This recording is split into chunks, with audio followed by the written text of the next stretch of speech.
नमस्कार। आज हम सरकार के बारे में सरल शब्दों में थोड़ा समझने की कोशिश करेंगे कि सरकार आखिर है क्या, सरकार की आवश्यकता ही हमें क्यों है। जैसे कि अगर अपने एक समाज की कल्पना करें कि समाज में आपस में लोग रहते हों, ऐसा कोई जैसे कि अब सरकार का नियंत्रण है जनता के ऊपर, तो ऐसा ना हो तो उस स्थिति में क्या होगा। तो अपने अगर बात करते हैं समाज की, तो समाज जो है वो लोगों से मिलकर बना होता है, यानी कि लोगों को ही जो रह रहे हैं आपस में मिलकर, तो उन्हें ही हमें क्या कह देते हैं, उसे ही हम समाज कह देते हैं। तो समाज में आपने देखे तो सारे के सारे लोग एक ही जाति के नहीं होते, एक ही धर्म के नहीं होते, उनमें काफ़ी विविधताएं देखने को मिलती हैं।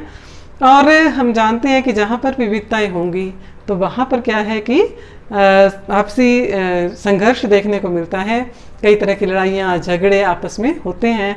तो ऐसी स्थिति में क्या होता है कि समाज में जो लोग हैं वो आपस में मिलकर क्या करते हैं, संगठित होकर राज्य का निर्माण कर लेते हैं।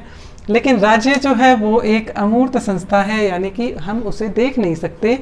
जैसे कि अगर अपने भारत की कल्पना करें तो भारत शब्द का नाम लेते ही हमारे दिमाग में जो तस्वीरें उभर कर आती हैं वो या तो उसके नक्शे की होती हैं, उसके भूभाग की, उसकी जनता की, या कोई सरकार, मोदी सरकार की। तो इस तरह की तस्वीरें सामने उभर कर आती हैं। तो हम देखते हैं कि राज्य जो है ना वो एक अमूर्त संस्था है, उसे हम देख नहीं सकते हैं। तो इसको मूर्त रूप जो प्रदान करता है वो है सरकार। तो मूर्त रूप प्रदान करने का काम जो है वो सरकार का है, यानी कि राज्य की शक्तियों का उपयोग कौन करता है, सरकार करती है। सरकार इसकी प्रतिनिधि है, राज्य की प्रतिनिधि संस्था जो है वो सरकार है। और सरकार के माध्यम से ही राज्य जो है जितनी भी उसकी शक्तियां हैं, जितने भी उसके कार्य हैं, उनको करता है। तो ये तो हो गई कि सरकार की हमें आवश्यकता ही क्यों है, क्योंकि समाज के अंदर जो विभिन्न प्रकार के संघर्ष होते हैं उनको ख़त्म करने के लिए, कोई शांति व्यवस्था समाज में स्थापित करने के लिए हमें सरकार की ज़रूरत होती है। तो हम अब आगे देखते हैं कि सरकार के कार्य क्या हैं। जो मुख्य कार्य है वो सरकार का अब शांति व्यवस्था स्थापित करनी है। विश्व में अपने 196 के लगभग देश हैं, तो हर देश में क्या है कि वहाँ की सरकार है वो उस देश में शांति व्यवस्था स्थापित करने का कार्य करती है।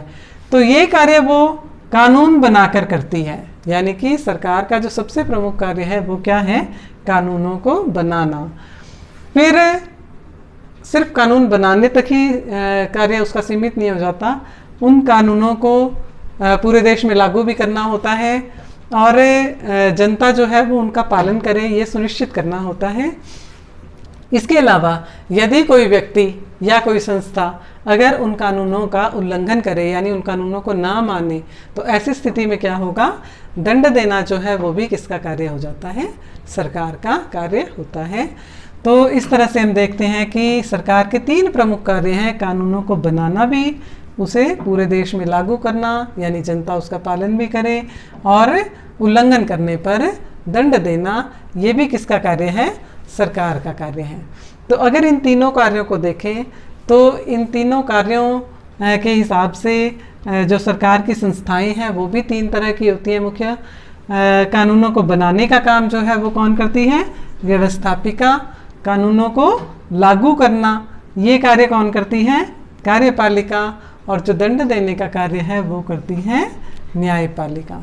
लेकिन अगर ये शब्द अपने देखते हैं, व्यवस्थापिका, कार्यपालिका, तो न्यायपालिका हम फिर भी इसको आम आदमी जो है वो समझता है कि न्यायपालिका क्या होती है, जो अदालतें हैं वो न्यायपालिका होती है।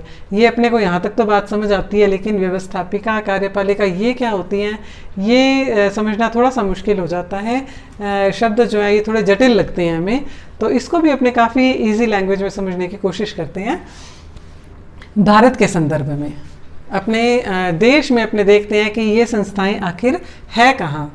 तो भारत जो है वो एक संघ है, यानी कि यहाँ पे जो है एक ही तरह की केंद्र सरकार ना होकर यहाँ पे भारत जो है वो कई राज्यों में बंटा हुआ है और हर राज्य की अपनी राज्य सरकार भी है।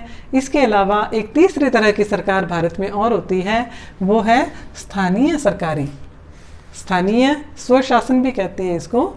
जिले में, तहसीलों में, ग्राम पंचायतों में, नगरों में जितने भी हैं वहाँ पे स्थानीय, वहाँ के लोगों के द्वारा वहाँ की सरकार चलाई जाती है। इसे स्थानीय शासन कहते हैं, स्थानीय स्वशासन कहते हैं।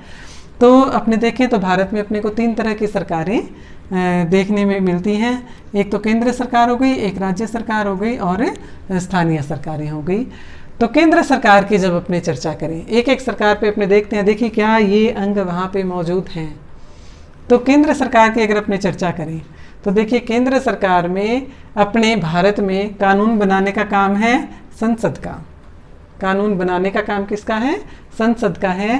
संसद कहाँ स्थित है भारत में? ये नई दिल्ली में स्थित है। 2 सदनों से मिलकर बनती है, लोकसभा और राज्यसभा। तो ये संसद जो है देखिए ये क्या हो गई? व्यवस्थापिका। तो यानी जो कानून बनाने वाली संस्था है वो अपने देश में केंद्र में कौन है? संसद है। तो ये हो गई व्यवस्थापिका। अब कार्यपालिका की बात करें तो कानूनों को लागू करवाना, तो केंद्र में ये कार्य किया जाता है प्रधानमंत्री पीएम और उसकी मंत्री परिषद के द्वारा किया जाता है। तो प्रधानमंत्री नरेंद्र मोदी, मंत्री परिषद में उनके कई मंत्री शामिल हैं, जैसे कि गृह मंत्री हो गए अमित शाह, और इसके अलावा वित्त मंत्री है निर्मला सीतारमण। तो इस तरह से क्या है कि प्रधानमंत्री और उनकी मंत्री परिषद, सभी के सभी मंत्री जो हैं वो मिलकर क्या बना लेते हैं? कार्यपालिका का निर्माण करते हैं। और न्यायपालिका की बात करें तो अपने देश में नई दिल्ली में स्थित है सर्वोच्च न्यायालय। वो पूरे देश के लिए जो है वो सर्वोच्च संस्था है न्याय करने की, तो सर्वोच्च न्यायालय स्थित है। अब अपनी बात करते हैं जब राज्य सरकारों की। हर राज्य में जो व्यवस्थापिका है यानी कि कानून बनाने वाली संस्था, वो है वहाँ का विधानमंडल। विधानमंडल 2 सदनों से मिलकर बनता है। जैसे कि संसद 2 सदनों से मिलकर बनती है, लोकसभा और राज्यसभा, उसी तरह से विधानमंडल भी 2 सदनों से मिलकर बनता है, विधानसभा और विधान परिषद। अब विधानसभा, हर राज्य में विधानसभा होती है, हर राज्य में विधानसभा है। लेकिन अपने विधान परिषद की बात करें तो विधान परिषद सिर्फ 7 राज्यों में विधान परिषदें हैं, बाकी राज्यों में विधान परिषद नहीं है। तो विधानसभा जो है वो सभी स्टेट्स में है। विधान परिषद जो है ये दूसरा सदन है विधानमंडल का। तो ये जो है सिर्फ ये 7 स्टेट्स में है ये। तो मेरे ख्याल में आपको ये क्लियर होगी बातें कि विधानमंडल, विधानसभा, विधान परिषद, ये जो है काफ़ी जटिल शब्द, ये अमूमन क्या है कि क्लियर नहीं हो पाते हमें कि ये है क्या। तो बिल्कुल इसमें कंफ्यूज होने की ज़रूरत नहीं है। जैसे केंद्र में संसद है वैसे ही राज्यों में विधानमंडल है, जैसे लोकसभा होती है वैसे विधानसभा है, राज्यसभा की तरह विधान परिषद दूसरा सदन है उसका। तो 2 सदन हो गए इसके, विधानसभा, विधान परिषद, दोनों को संयुक्त रूप में अपने क्या कह देते हैं? विधान मंडल। तो ये हो गई यहाँ की व्यवस्थापिका। अब अपने कार्यपालिका की बात करें राज्यों में तो वो है मुख्यमंत्री और उनकी मंत्री परिषद, सीएम, मुख्यमंत्री और उनकी मंत्री परिषद। और हर राज्य में उच्च न्यायालय है, तो वो हो गई वहाँ की न्यायपालिका, उच्च न्यायालय। अब अपने बात करते हैं जब स्थानीय सरकारों की। स्थानीय सरकारों का जो गठन है वो विकास के लिए किया गया है, यानी कि नगरों का, ग्राम पंचायतों का, उनका विकास करने के लिए वहाँ पे स्थानीय सरकारें नियुक्त की जाती हैं। तो स्थानीय सरकारों का गठन किया जाता है। तो स्थानीय सरकार में देखिए अब जैसे कि ग्राम पंचायतों की अपनी बात करें तो ग्राम सभाएँ वहाँ पे होती हैं, तो नगरों में भी होती हैं, तो वहाँ की साधारण सभा होती है। तो ये किन से मिलकर बनी है? ये 18 साल से ऊपर जो वहाँ के नागरिक हैं, जो मतदाता हैं, पंजीकृत मतदाता, तो वो जो है ग्राम सभा का इनका गठन करते हैं।